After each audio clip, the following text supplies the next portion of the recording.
বাঙালির সবথেকে বড় উৎসব দুর্গা উৎসব। আর দুর্গাপুজো তো সামনেই, মাসখানেক আর দেরি। এখন থেকে শপিং শুরু না করলে হয়? আর আমি তো শাড়ি পরতে ভীষণ ভালোবাসি। তো দেখো, আমি শাড়ি পরে একদম রেডি হয়ে গিয়েছি। বর আমাকে নিয়ে যাবে আজকে আমারই আবদারে একটা শাড়ি কিনে দিতে। আর বিয়ের পর প্রথম যাচ্ছি বরের সঙ্গে আমি নিজের জন্য শাড়ি কিনতে। তো আমি তো ভীষণ এক্সাইটেড ছিলাম। আর শাড়ি কার না ভালো লাগে, আমার তো ভীষণ ভালো লাগে। আমি তো বরাবরই শাড়ি পরতে ভীষণ পছন্দ করি। যেরকম বিয়ের আগে মায়ের শাড়ি পরতাম অনুষ্ঠান বা বিয়ে বাড়িতে, আমি তো শাড়ি ছাড়া অন্য কিছু ভাবতেই পারি না। তো সে মতো দেখো বেরিয়েও পড়েছি আর চলে এসেছি আমাদের বাড়ি থেকে খুব কাছে এই দোকানটাতে। আমাদের বেশিরভাগ জিনিস এখান থেকেই কেনাকাটা করা হয়। তো এখানে এসে এত শাড়ি দেখে আমি তো পুরো অবাক হয়ে গেছি। ওই যে দূরে আমি আর আমার বর বসে আছি।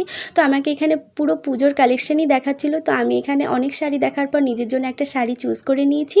আর আমার বড় এখান থেকে একটা শার্ট নিয়ে নিয়েছে। ওর তো ইচ্ছা ছিল টার্টেল থেকে নেবে, তো টার্টেল থেকে একটা শার্ট নিয়ে নিয়েছে। তারপর আমরা বাড়ি চলে এসেছি।